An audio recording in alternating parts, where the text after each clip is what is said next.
எனக்கு அன்பான முஸ்லீம் சகோதரனே, சகோதரியே, மகனே, மகளே, இப்போ இந்த report number special report number 12/7ல் லாஸ்ட் பட் ஒன் சாப்டருக்கு வந்திருக்கிறோம். குரானில் கூறாமல் மறைத்துவிட்ட நோவா காலத்து ஜலப்பிரளயம் குறித்த வேத சத்தியம், ஒரு வசன ஆய்வு. சில விஷயங்களை முகமது குரானில் கம்ப்ளீட்டாக மறைச்சிட்டாரு, அதை உங்களுக்கு சொல்லலை. அதை நீங்கள் தெரிஞ்சுக்கோங்க. நிறைய பொய்களை சொல்லியிருக்காரு, ஆனால் அங்கே உள்ள சில சத்தியங்களை சொல்லலை. முகமது பைபிளை காப்பி அடித்து பொய் கூறியதில் மிகப்பெரிய மோசடி. அவர் பைபிள் யூதர்களின் கோத்திர பிதாக்களின் ஒருவராகிய நோவாவை குறித்து குரானில் எழுதிய 187 பொய் வசனங்களாகும். தேவகுமாரன் இயேசுவை அபகரிப்பதற்கு அடுத்தாற் போல இதுதான் முகமது செய்த மிகப்பெரிய மோசடியாகும். நோவாவை பற்றி திரும்ப திரும்ப சில பொய்களை கூறிய முகமது பைபிளில் நோவாவின் வரலாறு குறித்து உள்ள சில முக்கிய சத்தியங்களை குரானில் தெரிவிக்கவில்லை. அவற்றை இங்கு நாம் ஆய்வு செய்யலாம். இயேசு தெளிவாக சொல்லியிருக்கிறாரு, சத்தியத்தை அறியும் போது தான் சத்தியம் விடுதலை ஆகும். இயேசு தான் சத்தியம், இயேசுவோட வசனங்கள் சத்தியம். அவர் சத்தியமாக அவர் எழுந்து உங்களை காப்பாற்றுறதுக்கு அவர் எழுந்துட்டார். சத்தியம் அவர் தான் விடுதலை பண்ணுறவர். அவர் இப்போ சத்தியத்தை உங்களுக்கு அறிவிக்கிறார். பைபிளில் சொல்லப்பட்டது உங்களுக்கு மறைக்கப்பட்டிருக்கு, அதை காமிக்கிறார். முகமது பைபிளை திருடி நோவாவின் வரலாற்றை குரானில் பொய்யாக்கி எழுதியுள்ளார். 28 சூறாக்களில் 187 வசனங்கள் நோவாவின் பேரில் குரானில் ஒரு தனி அதிகாரம் 71 நோ எழுதப்பட்டுள்ளது. பிளேஜரிசத்தின், அதாவது திருட்டின் உச்சக்கட்டம். அவர் யூதன். நோவா யூத கோத்திர பிதா. அப்புறம் அவங்க ராஜாக்களுக்கு அவர் முற்பிதா. இயேசுவுக்கு அவர் முற்பிதாக்களில் ஒருத்தர். லிஸ்ட்டு க்ளீனாக இருக்குது. மனுஷகுமார் இயேசுவுக்கு முற்பிதாக்கள் ஒருத்தர். அவர் முஸ்லீம் சொல்லி இங்கே எழுதி 2000 வருஷம் கழித்து எழுதி உங்களை ஏமாற்றிருக்கார். இந்த டைட்டில்ஸ்லாம் நம்ம பார்த்துருக்குறோம். பைபிளை திருடி குரானை உருவாக்கியது முகமதுக்கு கைவந்த கலை. பைபிள் தேவனுடைய சிநேகிதனாகிய நோவா வரலாற்றை திருடி குரானில் முகமது கூறியுள்ள பொய்கள் உதாரண ஆய்வு அதான் பார்த்துக்கிட்டு இருக்கோம். இப்போ குரான் கூறாமல் மறைத்துவிட்ட, அதாவது முகமது கூறாமல் மறைத்துவிட்ட நோவா ஜலப்பிரளயம் குறித்த வேத சத்தியம் 1. பேழையின் கதவை கர்த்தரே வெளியிலிருந்து அடைத்தார்.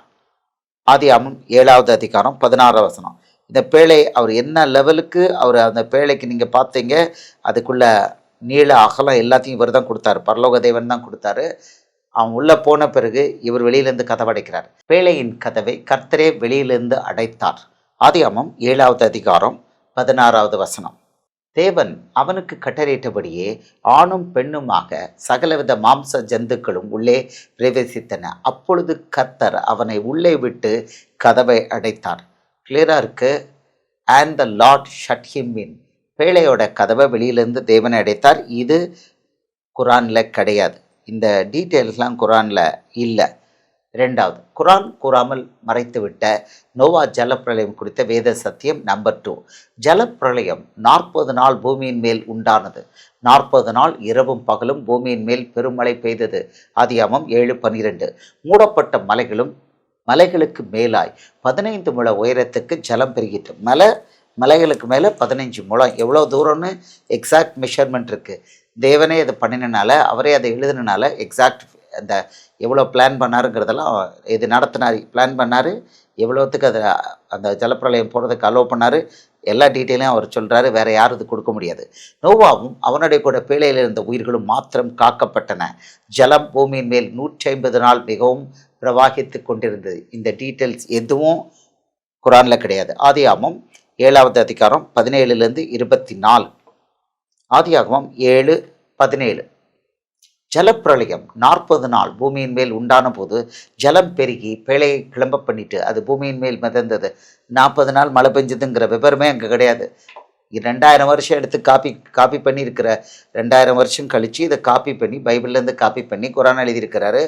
அதில் கூட இந்த டீட்டெயில் எழுதுறதுக்கு அவருக்கு ஆசை இல்லை. ஜலம் பெருவெள்ளமாக்கி பூமியின் மேல் மிகவும் பெருகிட்டு பேழையானது ஜலத்தின் மேல் மிதந்து கொண்டிருந்தது. ஜலம் பூமியின் மேல் மிகவும் அதிகமாய் பெருகினதனால் வானத்தின் கீழ் எங்கும் உள்ள உயர்ந்த மலைகள் எல்லாம் மூடப்பட்டன. மூடப்பட்ட மலைகளுக்கு மேலாய் 15 முழ உயரத்திற்கு ஜலம் பெருகிற்று. இந்த டீட்டெயில்ஸ் எதுவும் குரானில் கிடையாது.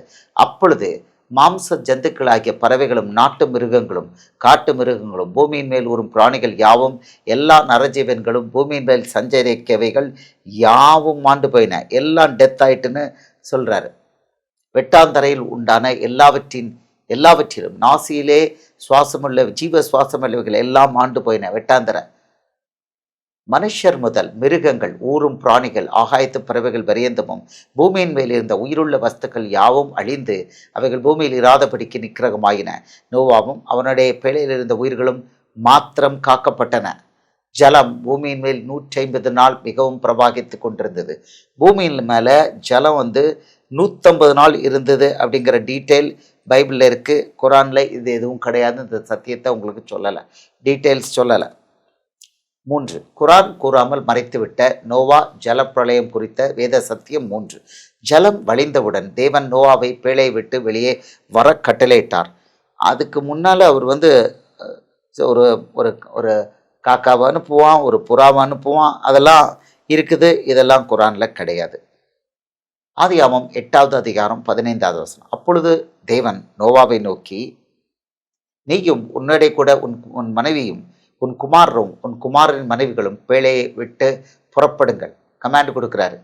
உன்னிடத்தில் இருக்கிற சகலவித மாம்ச ஜந்துக்களாகிய பறவைகளையும் மிருகங்களையும் பூமியின் மேல் ஊறுகிற சகல பிராணிகளையும் உன்னுடைய கூட வெளியே வரவிடு. அவைகள் பூமியிலே திரளாக வர்த்தித்து பூமியின் மேல் பலுகி பெருக கடவது என்றார். கொடுக்குறார், ஒரு பிளஸிங் கொடுக்குறாரு. 4.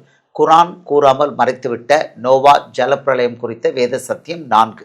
நான் இப்பொழுது செய்தது போல இனி சகல ஜீவன்களையும் சங்கரிப்பதில்லை என்று கர்த்தர் தம்முடைய உள்ளத்திலே சொன்னார். இவர் தான் இந்த பைபிளை எழுதினாரு, ஆதியாமத்தை எழுதினாருங்கிறதுக்கு இதெல்லாம் ப்ரூஃப். தன் உள்ளத்திலே சொன்னார். அவர் உள்ளத்தில் சொன்னது அவர் தான் எழுத முடியும். மலைக்கு மேலே 15 முழம் வரைக்கும் தண்ணி போச்சு. இதை எழுதுறது அவரை தவிர வேறு யாரும் எழுத முடியாது. எல்லோரும் செத்து போயிட்டாங்க. நோவாவை தவிர, அவங்க குடும்பத்தை தவிர, அவங்க பேழைக்குள்ளே இருக்காங்க. அவர் கிளியராக எழுதி கொடுக்குறாரு. ஆதியாகமம் 8வது அதிகாரம் 21, 22. ஒரு கமிட்மெண்ட் கொடுக்குறாரு. இதெல்லாம் குரானில் கிடையாது. சுகந்த வாசனையை கர்த்தர் முகந்தார். அப்பொழுது கர்த்தர், இனி நான் மனுஷன் நிமித்தம் பூமியை சபிப்பதில்லை. மனுஷருடைய இருதயத்தின் நினைவுகள் அவன் சிறுவயது தொடங்கி பொல்லாததாயிருக்கிறது. நான் இப்பொழுது செய்தது போல இனி சகல ஜீவன்களையும் சங்கரிப்பதில்லை. ஆனால் குரானில் நோவா இதுக்கு பிறகு ஆதுங்கிற இடம், ஹூதுங்கிற இடம், வரிசையாக ஒரு நிறைய ஜெனரேஷன்ஸில் நோவா மாதிரியே அழித்தன் இருக்குது. வரலாற்றில் எதுவுமே கிடையாது. ஒன்று தான் நோவாவுடைய ஜலப்பிரளயம் தவிர இந்த மாதிரி அழிவு கிடையாது, மொத்த அழிவு கிடையாது. பட் அசால்ட்டாக முகமது குரான் எழுதியிருக்காரு. அதுக்கு பிறகு இதை மாதிரி நான் சந்ததிகளை திரும்பி அழித்தேன், உருவாக்கினேன், ப்ரொடியூஸ் பண்ணேன், அழித்தேன். எப்படி ப்ரொடியூஸ் பண்ணாரோ தெரியல, ப்ரொடியூஸ் பண்ணேன், அதுக்கு பிறகு அழிச்சிட்டேன். அவங்க என்கிட்ட கேட்கல, அவங்க டைம் வந்தவொன்னே அழிச்சிட்டேன். இதுதான். ஏன்னா பேய் அழிப்பான்னு சொல்லி எசப்பா சொல்லியிருக்காரு. இஸ் அ டெஸ்ட்ராயர்னு கொடுத்துருக்காரு. ஆதியாகமம் 8:22. பூமி உள்ள நாளளவும் விதைப்பும் அறுப்பும் சீதளமும் உஷ்ணமும் கோடைக்காலமும் மாரிக்காலமும் பகலும் இரவும் ஒளிவதில்லை என்று தம்முடைய உள்ளத்தில் சொன்னார். எகைன் உள்ளத்தில் சொல்கிறார். அவர் உள்ளத்தில் சொல்லதை ரெக்கார்ட் பண்ணி நமக்கு கொடுத்துட்டார். ஆமாம், நமக்கு கொடுத்துட்டாரு. இது கவனன்ட். அவர் உள்ளத்தில் சொல்கிறதே நமக்கு கவனன்ட். அதனால தான் சீதனம் நமக்கு இருக்குது. while the earth remains seed time and harvest, cold and heat, winter and summer, and day and night shall not cease. இதெல்லாம் blessing. இதெல்லாம் seeding time, harvest time, blessing. Cold, ஹீட்டும் blessing தான். வெறும் கோல்டாக இருந்தால் செத்தோம், வெறும் ஹீட்டாக இருந்தாலும் செத்தோம். So cold and heat, winter and summer 2 கொடுக்குறாரு. டே அண்ட் நைட் கொடுக்குறாரு. இதெல்லாம் blessing. மனுஷனுக்கு blessing-ஆக கொடுப்பேன், இதை நிறுத்த மாட்டேன்னு உள்ளத்தில் யோசிச்சிட்டாரு. அதுதான் நமக்கு ஆசீர்வாதமாக இன்னைக்கு வரைக்கும் போய்கிட்டு இருக்குது. 5. குரான் கூறாமல் மறைத்துவிட்ட நோவா ஜலப்பிரளயம் குறித்த வேத சத்தியம் 5. கர்த்தர் ஜலப்பிரளயத்துக்கு பிறகு நோவாவின் சந்ததிகளாகிய மனிதர்களுக்கு தந்த புதிய கட்டளை, மனுஷனுடைய மனுஷனுடைய இரத்தத்தை எவன் சிந்துகிறானோ அவனுடைய இரத்தம் மனுஷனாலே சிந்தப்பட கடவுது. தேவகுமாரன் இயேசுவிடம் பாவ மன்னிப்பு பெறாதவன் மேல் இந்த தேவ நீதி இன்று வரை நிறைவேறி வருகிறது. இந்த ரூல் கிளீனாக இருக்குது. கொலை பண்ணக்கூடாது, மனுஷனை கொலை பண்ணக்கூடாதுன்னு தேவன் கட்டளை போட்டிருக்காரு. பழைய ஏற்பாட்டு தேவன் தான் அல்லான்னு 1008 வசனத்தில் குரானில் போய் சொல்லியிருக்காரு முகமது. ஆனால் அவர் கட்டளை போட்டிருக்காரு, எவன் மனுஷனுடைய ரத்தத்தை சிந்துறானோ அவன் ரத்தம் சிந்தி சாகணும், கட்டளை போட்டிருக்காரு. அப்போ ஜிகாத் எங்கே இருக்குது? ஆமாம், குரான் ஃபுல்லாக ஒரு முஸ்லீம் யாருன்னா நீங்கள் சூரா 9:111 ஈஸியாக புரியும்படி பாருங்கள். அல்லாவையும் அவன் தூதரையும் நம்பிக்கை கொண்டு யோசிக்காமல் தன் உயிரையும் பணையம் வச்சு ஜிகாது பண்ணணும். இவன் தான் முஸ்லீம். ஜிகாது பண்ணி கொலை பண்ணுறவன் தான் முஸ்லீம்ங்கிறது 28 வசனங்களை உங்களுக்கு நம்ம காமிச்சோம். குரான்கிறது, இஸ்லாம்ங்கிறது, முஸ்லீம்ங்கிறது பார்பாரியன் அப்படிங்கிறது, காட்டுமிராண்டி அப்படின்னு சொல்லி முகமது சொல்லியிருக்கிறாருன்னு சொல்லி 28 முகமதோட வசனங்களை நம்ம காமிச்சிருக்கிறோம். இங்கே சொல்லியிருக்கிறார் கொலை பண்ணக்கூடாது. படிப்போம், அந்த வசனத்தை படிப்போம். இதெல்லாம் அவர் நோவாட்ட சொல்லி இது சொல்லியிருக்கிறாரு. நோவாவின் வரலாற்றை திருடி இருக்காரு. ஆனால் இந்த கட்டளையை சொல்லலை. அப்போ நீங்கள் புரிஞ்சுக்கணும், அல்லாஹ் யார்? அல்லாஹ் வேறு யாரும் இல்லை, பேய்ன்னு ஏற்கனவே நம்ம காமிச்சிட்டோம். உலகத்தின் அதிபதின்னு அவர் 44 வசனத்தில் அல்லாஹ் சொல்லியிருக்காரு. உலகத்தின் அதிபதினா பேய், சாத்தான் சொல்லி பைபிளில் இயேசு 3 இடத்துல தெளிவாக கொடுத்துட்டாரு. ஆமாம், அவன் தான் இயேசுக்கிட்ட மோதி அப்பால போய் சாத்தானன்னு விரட்டி விட்டார். அவன் தான் இயேசுவை சிலுவையில் அரைஞ்சி அவரை கொலை பண்ணணும்னு முயற்சி பண்ணி அவன் தலை நசுக்கப்பட்டு ஒன்றுமெல்லாம் போயிருக்கான். அவன் 600 வருஷம் கழித்து நான் உலகத்தின் அதிபதி அல்லான்னு சொல்லி ஏமாற்ற ஒரு புஸ்தகத்தை கொடுக்க நீங்கள் ஏமாந்துக்கிட்டு இருக்கீங்க. நீங்கள் பாருங்கள், இங்கே இருக்குது. இயேசு சொல்லியிருக்கிறாரு, நோவாக்கிட்ட சொல்லியிருக்கிறாரு, உங்களுக்கு உயிராயிருக்கிற உங்கள் இரத்தத்திற்காக பழி வாங்குவேன். யாராவது ஒருத்தர் ரத்தம் சிந்தினா அதுக்கு தான் பழி வாங்குவேன் இருக்கிறாரு. முஸ்லீம்கள் மற்றவங்களை கொல்லணும், அதாவது அது நம்பிக்கை, விசுவாசம், அதை என்ன சொல்லுவாங்க, நம்பிக்கை இல்லாதவங்க, இன்ஃபிடல்ஸ், அவங்கள கொலை பண்ணணும்னு சொல்லி ஃபுல்லாக எழுதியிருக்கிறார். இங்கே இருக்குது, உங்களுக்கு உயிராயிருக்கிற அப்படின்னா ரத்தம் தான் உயிர். உங்களுக்கு உயிராயிருக்கிற உங்கள் ரத்தத்திற்காக பழி வாங்குவேன். சகல ஜீவ ஜந்துகளிடத்திலும் மனுஷனிடத்திலும் பழி வாங்குவேன். மனுஷனுடைய உயிருக்காக அவனவன் சகோதரனிடத்தில் பழி வாங்குவேன். மனுஷனுடைய உயிருக்காக அவனவன் சகோதரனிடத்தில் பழி வாங்குவேன்னு சொல்லியிருக்கிறாரு. மனுஷன் தேவ சாயலில் உண்டாக்கப்பட்டபடியால் மனுஷனுடைய இரத்தத்தை எவன் சிந்துகிறானோ அவனுடைய இரத்தம் மனுஷனாலே சிந்தப்பட கடவுது. Whoever sheds man's blood, by man his blood shall be shed, for in the image of God he made man. கொடுத்துட்டாரு, கிளீனாக ரூல் கொடுத்துட்டாரு. ஜிகாதெல்லாம் கிடையாது, கொலைலாம் பண்ணக்கூடாது, மனுஷனை கொலை பண்ணக்கூடாதுன்னு தேவன் கட்டளை போட்டிருக்காரு. இதை மறைச்சிட்டாரு. இந்த முக்கியமான சத்தியத்தை முஸ்லீம்களாகிய உங்களுக்கு மறைச்சிட்டு கண்டபடி போய் இழந்திருக்காரு. இதில் இருந்து நோவா வரலாற்றை 6 குரான் கூறாமல் மறைத்து விட்ட நோவா ஜல பிரளயம் குறித்த வேத சத்தியம். தேவன் அத்தனை ஜீவ ஜந்துக்களுடன் ஒரு உடன்படிக்கை செய்தார். இனி மாம்சமானவைகளெல்லாம் ஜல பிரளயத்தினால் சங்கரிக்கப்படுவதில்லை. பூமி அழிக்க இனி ஜல பிரளயம் உண்டாவதில்லை. இது நோவாவுடைய எல்லாருடையும் அவர் உடன்படிக்கை பண்ணார். இந்த வசனம் இருக்குது, ஆதியாகமம் 9, 10, 11. இதுக்கு அடையாளமாக வானவில்லை கொடுத்துருக்கிறார், ரெயின்போ. ஆதியாகமம் 9, 10. உங்களுடைய பேழையிலிருந்து புறப்பட்ட சகல ஜீவ ஜந்துக்கள் முதல் இனி பூமியில் உண்டாக்கப் போகிற சகல ஜீவ ஜந்துக்கள் பரியந்தம் பறவைகளோடும் நாட்டு மிருகங்களோடும் உங்களிடத்தில் இருக்கிற பூமியில் உள்ள சகல காட்டு மிருகங்களோடும் என் உடன்படிக்கை ஏற்படுத்துகிறேன். ஐ மேக் மை கவர்னன்ட் சொல்லி உடன்படிக்கை ஏற்படுத்துகிறார். என்ன உடன்படிக்கை? இனி மாம்சமானவைகள் எல்லாம் ஜலப்பிரளயத்தினால் சங்கரிக்கப்படுவதில்லை என்றும் பூமியை அழிக்க இனி ஜலப்பிரளயம் உண்டாவதில்லை என்றும் உங்களோட என் உடன்படிக்கையை ஏற்படுத்துகிறேன் என்றார். ஏற்படுத்திட்டார். அதனால தான் பூமியில் அங்கங்கே வெள்ளம் வருது, ஆனால் மொத்தமாக அழிக்க மாட்டேன்ட்டார். ஆனால் குரானில் அல்லாஹ் சந்ததியெல்லாம் உருவாக்கி அழிச்சிருக்காருன்னு வந்திருக்கு. 7 குரான் கூறாமல் மறைத்து விட்ட நோவா ஜலப்பிரளயம் குறித்த வேத சத்தியம். உடன்படிக்கையின் அடையாளமாக தேவனுடைய வில்லை கர்த்தர் வானத்தில் வைத்தார். அதுக்கு பேர் வானவில். நான் என் வில்லை மேகத்தில் வைத்தேன், அது எனக்கும் பூமிக்கும் உண்டான உடன்படிக்கைக்கு அடையாளமாக இருக்கும். அதை பார்க்கும்போது என் உடன்படிக்கை நினைவு கூறுவன் இருக்கார். ஆதியாகமம் 9, 12, 17. இதெல்லாம் சொல்லாமல் உங்களுக்கு மறைச்சிருக்கார். அன்றியும் தேவன் எனக்கும் உங்களுக்கும் உங்களிடத்தில் இருக்கும் சகல ஜீவ ஜந்துக்களுக்கும் நித்திய தலைமுறைகளுக்கென்று நான் செய்கிற உடன்படிக்கையின் அடையாளமாக நான் என் வில்லை, ரெயின்போ அவருடைய வில்லை, என் வில்லை, ஐ set my rainbow in the cloud, நான் என் வில்லை மேகத்தில் வைத்தேன், அது எனக்கும் பூமிக்கும் உண்டான உடன்படிக்கைக்கு அடையாளமாக இருக்கும். I set my rainbow in the cloud and it shall be for the sign of the covenant between me and the earth. சொல்லிட்டாரு, அழிக்க மாட்டேன் அப்படிங்கிறாரு. நான் பூமிக்கு மேலாய் மேகத்தை வருவிக்கும் போது அந்த வில் மேகத்தில் தோன்றும்.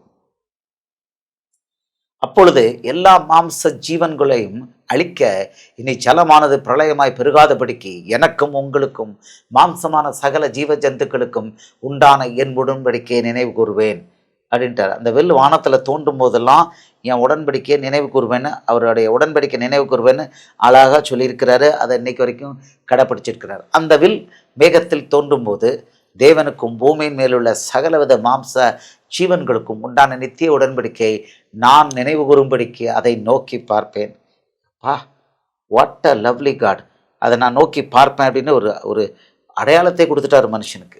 இப்போ 8வது, குரான் கூறாமல் மறைத்து விட்ட, முகமது கூறாமல் மறைத்து விட்ட நோவா ஜலப்பிரளயம் குறித்த வேத சத்தியம். ஜலப்பிரளயத்துக்கு பிறகு நோவா 350 வருஷம் உயிரோடு இருந்தான். இவர் கதை விட்டுருக்காரு, அவன் 950 வருஷம் அநியாயக்காரங்களோடு இருந்தான். அவன் மொத்த வயசே அவ்வளோதான். ஆதியாகமம் 9வது அதிகாரம் 28வது வசனம். ஜலப்பிரளயத்துக்கு பின்பு நோவா 350 வருஷம் உயிரோடு இருந்தான். 350 இயர்ஸ். அடுத்த அவன் இருந்தது இது 350 வருஷம் இருந்தான். அவன் கடைசியில் பார்த்தீங்கன்னா அவனுடைய நோவாவின் நாட்கள் எல்லாம் 950 வருஷம். அவன் மரித்தான். ஸோ ஜலப்பிரளயத்துக்கு பிறகு அவன் 350 வருஷம் உயிரோடு இருந்தான் அப்படிங்கிற தகவலை முகமது குரானில் கொடுக்கல. உங்களுக்கு ஒரு 8 தகவல் அவர் கொடுக்க மறுத்த தகவலை உங்களுக்கு கொடுத்தாச்சு. முகமது என்னெல்லாம் மறைச்சிருக்கிறாரு, நோவா ஜலப்பிரளயத்தை குறித்து என்னெல்லாம் மறைச்சிருக்காரு அப்படிங்கிறத குறித்து உங்களுக்கு ஒரு ஓரியன்டேஷன் இப்போ நம்ம பார்த்தோம். எனக்கு அருமையான முஸ்லீம் சகோதரனே சகோதரிய மகனே மகளே, ஜலப்பிரளயத்தை குறித்து ஒரிஜினல் பைபிளில் இருக்கிறது, அப்புறம் குரானில் இருக்கிறது கம்பேர் பண்ணி எவ்வளோ போய் உங்களுக்கு சொல்லியிருக்காருங்கிறத காமிச்சோம். அடுத்ததில் 7வது சாப்டரில் எவ்வளோத்துக்கு சத்தியத்தை மறைச்சிருக்காரு அப்படிங்கிறத ஒரு 8 பாயிண்ட் நம்ம காமிச்சிருக்கிறோம். அப்போது ஏசப்பா சொல்லியிருக்காரு, மத்தேயு 5:37 சொல்லியிருக்கிறாரு, உள்ளதை உள்ளதென்று இல்லதை இல்லதென்று சொல்லுங்கள், இதற்கு மிஞ்சினது தீமையினால் உண்டாயிருக்கும். ரூல் கொடுத்துருக்கிறாரு. முகமது பிறக்கிறதுக்கு அத்தனை வருஷத்துக்கு முன்னால் இந்த ரூலை கொடுத்துருக்கிறாரு. அதாவது யாராவது மாற்றி கூட குறைய சொன்னாங்கன்னா அது பேய்கிட்டு இருந்துன்னு ஏசு தெளிவாக கொடுத்துருக்கிறாரு. உள்ளதை உள்ளதென்றும் இல்லதை இல்லதென்றும் சொல்லுங்கள், இதற்கு மிஞ்சினது தீமையினால் உண்டாயிருக்கும். But let your yes be yes and your no no, for whatever is more than these is from the evil one. எதையாவது கூட்டி குறைச்சி சொன்னால் அது பேய்கிட்டு இருந்துன்னு ஏசப்பா சொல்லியிருக்காரு. உள்ளதை அப்படியே உள்ளதுன்னு சொல்லணும். ஆனால் இங்கே அவ்வளோ மறைச்சிருக்கிறாரு. மறைச்சி பொய்யா அளந்திருக்கிறாரு. அளந்துட்டு எல்லாம் தன்னை மேன்மைப்படுத்தியிருக்கிறாரு. இல்லாத ஒரு கடவுளை, அல்லாங்கிற கடவுளை கிபி 600 உருவாக்கியிருக்கிறாரு. கடவுளை யாராவது உருவாக்க முடியுமா? முகமது உருவாக்கியிருக்கிறாரு. அல்லாங்கிறத அதுக்கு முன்னால் எங்கன்னு கேளுங்க, கிடையாது. பைபிள் தேவன் இல்லை, அல்லா இல்லைங்கிறத டீட்டெயில்டாக நம்ம காமிச்சிட்டோம். அல்லாங்கிறது பேய், உலகத்தின் அதிபதிங்கிற பேய் எங்கே? குரான்ல இருக்குது. 44 வசனத்தில் தன்னை பேய்ன்னு அல்லா சொல்லியிருக்கிறாரு. இயேசு தான் தேவன். அல்லாங்கிறது இயேசுவை சிலுவையில் கொலை செஞ்ச பேய், அவன் தலை நசுக்கப்பட்ட பேய். ஏன்னா இயேசு உயிரோடு எழுந்துட்டார், முடிஞ்சது, அவன் ஜோலி முடிஞ்சது. தன்னை படைத்த தேவனை இயேசுவை அவன் சிலுவையில் அரைஞ்சி கொலை செய்ததுனால அவன் காலி, பிசாசோட பவர் எடுக்கப்பட்டுருச்சு. அவனுக்கு பேர் உலகத்தின் அதிபதினு இயேசு யோவான் 14:30, 12:31, 16:11 3 வசனத்தில் சொல்லியிருக்கார். உலகத்தின் அதிபதினு சொல்லியிருக்காரு பேய. இவர் 44 வசனத்தில் நான் உலகங்களின் அதிபதினு சொல்லியிருக்கிறார். முகமது இல்லை, அல்லாஹ் சொன்னதா முகமது எழுதியிருக்கிறார். அப்போ இஸ்லாமியருடைய தேவன் அல்லாங்கிறது உலகத்தின் அதிபதிங்கிற பேய், சாத்தான். அப்போ சாத்தானை போய் நம்பினா என்ன ஆகும்? நல்ல எல்லாரும் நீங்கள் பார்த்தீங்க, மத்தேயு 5:37 உள்ளதுன்னு சொல்லணும், இல்லதை இல்லதுன்னு சொல்லணும். கூட்டி குறைச்சா பேய்ன்னு சொல்லியிருக்கிறாரு. இது அவ்வளோ கூட்டி குறைச்சிருக்கு. குரான் ஃபுல்லாக பைபிள்லேருந்து எடுத்து பொய்யா கூட்டி குறைச்சி சொல்லியிருக்காங்க. யாரும் முகமதுக்கோ யாருக்கும் அதிகாரம் கொடுக்கல. இந்த பைபிள் வசனத்தை எடுத்து கூட்டி குறைக்கிறதுக்கு யாருக்கும் அதிகாரம் கிடையாது. இது வயலேஷன், அதாவது பிளேஜரிசம்ங்கிற கிரிமினல் குற்றம். முகமது செய்திருக்கிறது பிளேஜரிசம் அப்படிங்கிற கிரிமினல் குற்றம். இந்த குரான் ஒரு கிரிமினல் புத்தகம், கிரிமினல் குற்றம். அது திருடப்பட்ட பைபிள்லேருந்து திருடி எழுதப்பட்ட திருட்டு புத்தகம். It's a criminal offence. அந்த புத்தகத்தை படிக்கிறீங்க, அது எப்படி உங்களை பரலோகத்துக்கு வழி நடத்தும்?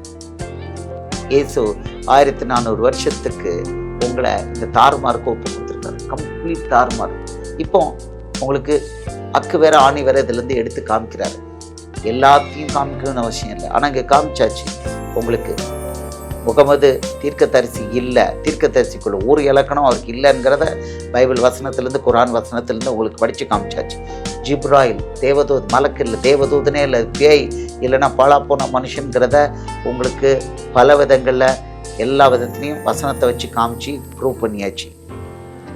அவர் இஞ்சில்ங்கிற வசனத்தை 44 வசனத்தை யூஸ் பண்ணியிருக்காரு. இயேசுவுக்கு இஞ்சில்ங்கிற ராஜ்யத்தின் உபதேசத்தை கொடுத்தேன்னு. அதுலேருந்து ஒரு வசனம் கூட குர்ஆனில் கிடையாது. ஒரு வசனம் வந்தோன்னா நீங்கள் பொழைச்சிடுவீங்க. அவ்வளோ கூட்டி குறைச்சி ஏமாத்திருக்கிறார். 44 வசனத்தில் தன்னை பேயின்னு சொல்லியிருக்காரு. உலகத்தின் அதிபதினு அல்லாஹ் சொன்னதாக எழுதியிருக்கிறார், எழுத வச்சிருக்கிறார் இயேசுப்பா. 1400 வருஷம் உங்களை இந்த தாறுமார்க்கு இயேசு ஒப்பு கொடுத்துட்டு இப்போ உங்களை வாங்க பிள்ளைகளான்னு கூப்பிடுறாரு. இயேசு உங்களை முஸ்லீம் சகோதரனே சகோதரியே, உங்களை இயேசு உயிருக்கு உயிரை நேசிக்கிறார். உங்களோட நீங்கள் வஞ்சிக்கப்பட்டு ஏமாந்து போனது காலம் முடிஞ்சுது. இப்போ இயேசுக்கிட்ட வர்ற காலம் வந்துருச்சு. உங்களை அழைக்கிறார், அன்போடு அழைக்கிறார். உங்களுக்கு தான் ஸ்பெஷல் இன்வைட். இப்போ உங்களுக்கு தான் கிருபை, உங்களுக்கு தான் ஸ்பெஷல் இன்வைட். இந்த வாய்ப்பை நீங்கள் பயன்படுத்திக்கோங்க. சத்தியம் உங்களுக்கு தரப்பட்டிருக்கு. இயேசுவோட சத்தியம் வசனங்கள்லாம் நிறைய இதில் உங்களுக்கு பகரப்பட்டிருக்கு. நீங்கள் இயேசுவோட வசனம் மத்தேயு, மார்க், லூக்கா படிங்க. இதை ஒரு வாய்ப்பாக பயன்படுத்திட்டு இயேசுக்கிட்ட தாமதமெல்லாம் ஓடிவாங்க. கர்த்தர் இயேசு உங்களை ஆசீர்வதிப்பாராக. கர்த்தர் இயேசு உங்களுக்கு நம்மை ஏற்றுக்கொள்வதற்கு கிருபையை கொடுப்பாராக. இயேசுவின் நாமத்திலே அன்பான முஸ்லீம் சகோதரனே சகோதரியே, மகனே மகளே, உங்களை ஆசீர்வதிக்கிறேன். இயேசுவின் நாமம் மகிமைப்படுவதாக. ஆமென்.